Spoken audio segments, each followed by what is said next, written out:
দেখো ফার্স্ট সেমিস্টারে আজকে তো নতুন করে আবার রুটিন প্রকাশ হয়েছে। তো তোমাদের শেষ পরীক্ষা এডুকেশন এবং হিস্ট্রি। আমি হিস্ট্রির ফাইনাল সাজেশান দিয়ে দিয়েছি অনার্সদের এবং এমডিসি মাইনর সবার ফাইনাল সাজেশান দিয়ে দিয়েছি। তো আজকে আমি এডুকেশানের তোমাদের ফাইনাল লাস্ট মিনিট সাজেশান দিয়ে দিচ্ছি কোন প্রশ্নগুলো তোমরা পড়বে। তোমাদের 3টে মডিউল আছে, 3টে মডিউল থেকে তোমাদের 10 নম্বরের প্রশ্ন লিখতে হবে 3টে। ওখানে 4টে কি 4টে প্রশ্ন দেওয়া থাকবে, 3টে 10 নম্বরের প্রশ্ন উত্তর লিখতে হবে। 5 নম্বরের প্রশ্ন লিখতে হবে 5টা, প্রশ্ন দেওয়া থাকবে 6টা, এবং 2 নম্বরের প্রশ্ন লিখতে হবে 10টা, 10টাই প্রশ্ন দেওয়া থাকবে।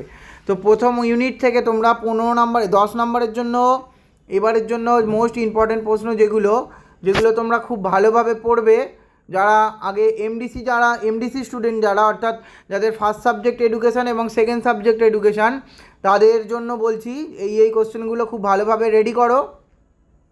10 নম্বরের জন্য রেডি করো শিক্ষার প্রকৃতি এবং পরিধি। শিক্ষা বলতে কী বোঝো, শিক্ষার প্রকৃতি এবং পরিধি।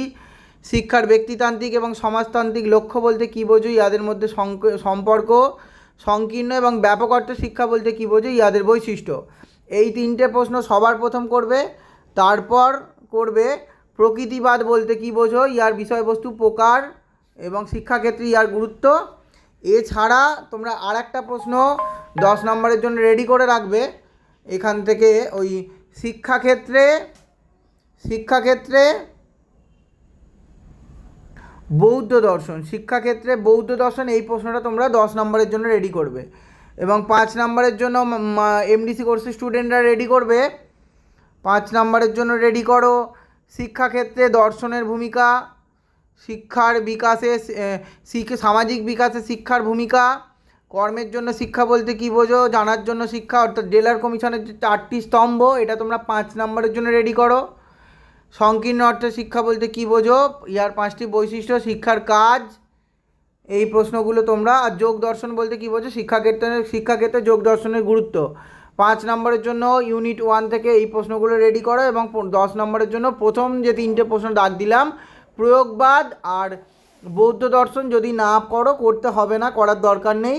প্রথম 3টে প্রশ্ন আমি যে দাগ দিয়েছি এমডিসি কোর্সের স্টুডেন্টের জন্য, সেই প্রশ্নগুলো তোমরা ভালোভাবে 10 নম্বরের জন্য রেডি করো। এবার আসি ইউনিট 2 থেকে তোমরা করবে 10 নম্বরের জন্য একজন আদর্শ শিক্ষকের গুণাবলী এবং কার্যাবলী। সহপাঠক্রমিক কার্যাবলী বলতে কী বোঝো, বিভিন্ন প্রকার সহপাঠক্রমিক কার্যাবলীর নাম, গুরুত্ব। আচ্ছা, নিয়ন্ত্রিত এবং অনিয়ন্ত্রিত শিক্ষা বলতে কী বোঝো, ইয়ার বৈশিষ্ট্য। প্রথাগত শিক্ষা, প্রথা বহির্ভূত শিক্ষার মধ্যে পার্থক্য বা বৈশিষ্ট্য। কেমন, এই 4টে প্রশ্ন তোমরা রেডি করো। পাঠ্যক্রমটা দিলাম না, পাঠ্যক্রম করতে হবে না, এই 4টে করলেই তোমরা এখান থেকে একটা প্রশ্ন কমন পেয়ে যাবে ইউনিট 2 থেকে। আর 5 নম্বরের জন্য করো পাঠ্যক্রম বলতে কী বোঝো, পাঠ্যক্রমের উপাদান, নিয়ন্ত্রিত অনিয়ন্ত্রিত শিক্ষার মধ্যে পার্থক্য, প্রথাগত প্রথা বহির্ভূত শিক্ষার মধ্যে পার্থক্য, পাঠ্যক্রমের পাঠ্যসূচি আর শিক্ষার উপাদান, এই প্রশ্নগুলো। আর শিক্ষাক্ষেত্রে এই বংশগতি বা পরিবেশে শিশুর বিকাশে পরিবেশের ভূমিকা, এই প্রশ্নটা 5 নম্বরের জন্য রেডি করো যারা এমডিসি কোর্সের স্টুডেন্ট। কেমন, ইউনিট 3 থেকে তোমরা করো শিশুকেন্দ্রিক শিক্ষা বলতে কী বোঝো, ইয়ার বৈশিষ্ট্য। খেলা কাকে বলে, খেলা এবং কাজের মধ্যে পার্থক্য, মন্তেশ্বরী পদ্ধতি, কিন্ডারগার্টেন পদ্ধতি আর প্রকল্প পদ্ধতি। এই 4টে প্রশ্ন, 5টা প্রশ্ন তোমরা 10 নম্বরের জন্য রেডি করো ইউনিট 3 থেকে এডুকেশনের। আর 5 নম্বরের জন্য রেডি করো এই খেলাভিত্তিক শিক্ষার তাৎপর্য বা খেলাভিত্তিক শিক্ষা কাকে বলে, খেলাভিত্তিক শিক্ষার বৈশিষ্ট্য, খেলা এবং কাজের মধ্যে পার্থক্য, বুনিয়াদী শিক্ষার বৈশিষ্ট্য, প্রকল্প পদ্ধতির সুবিধা অসুবিধা, মন্তেশ্বরী কিন্ডারগার্টেন পদ্ধতির শিক্ষা পদ্ধতির তাৎপর্য। এই প্রশ্নগুলো তোমরা 5 নম্বরের জন্য রেডি করো যারা এমডিসি কোর্সের স্টুডেন্ট। আর মাইনর এবং এমডিসি উভয়দের জন্য 2 নম্বরের কিছু সাজেস্টিভ প্রশ্ন আমি লাস্টে বলে দিচ্ছি। এবং মাইনরদের, যারা মাইনরের স্টুডেন্ট অর্থাৎ যারা অনার্সের স্টুডেন্ট, যাদের মাইনর পেপার হিসাবে এডুকেশন পড়তে হবে, তো তোমাদের জন্য যে প্রশ্নগুলো তোমরা পড়বে, প্রথম ইউনিট থেকে তোমরা পড়ো এই যে শিক্ষার ব্যক্তিতান্ত্রিক এবং সমাজতান্ত্রিক লক্ষ্য বলতে কী বোঝো, ইয়াদের মধ্যে সম্পর্ক। সংকীর্ণ এবং ব্যাপক অর্থে শিক্ষা বলতে কী বোঝো, ইয়াদের মধ্যে বৈশিষ্ট্য। শিক্ষাক্ষেত্রে ডেলর কমিশনের সুপারিশগুলো কী কী। আর ভাববাদ করো। ভাববাদ বলতে কী বুঝি আর বিষয়বস্তু প্রকারভেদ, শিক্ষাক্ষেত্রে আর গুরুত্ব,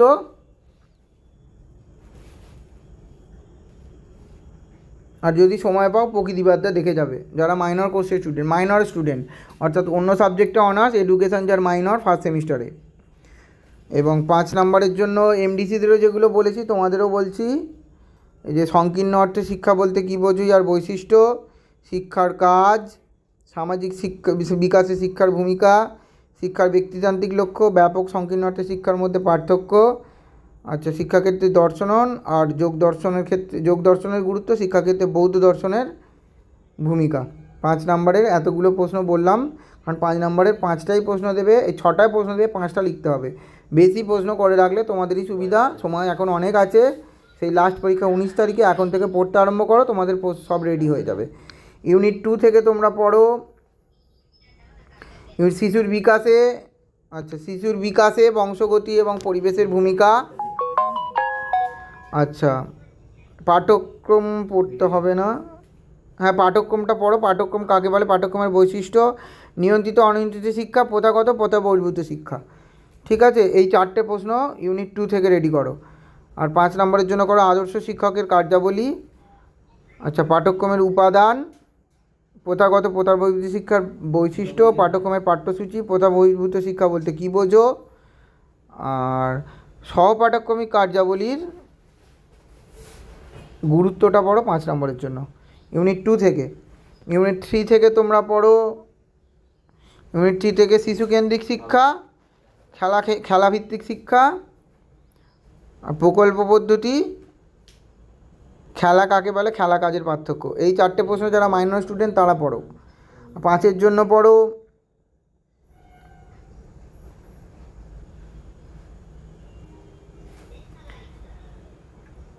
জন্য পড়ো শিশুকেন্দ্রিক শিক্ষার বৈশিষ্ট্য,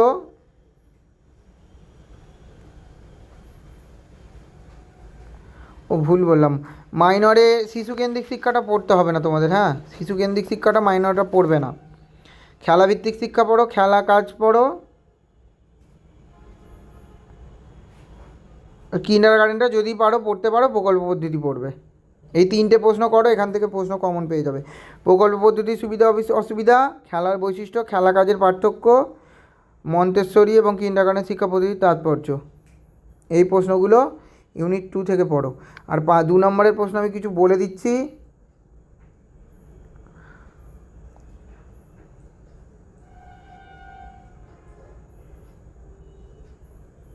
না থাক 2 নম্বরের প্রশ্ন এখন আমি কিছু বলছি না, তোমাদের যদি প্রয়োজন হয় আমাকে মেসেজ করো বা কমেন্টস করো, ভিডিও শেষে আমি বলে দেবো 2 নম্বরের প্রশ্ন।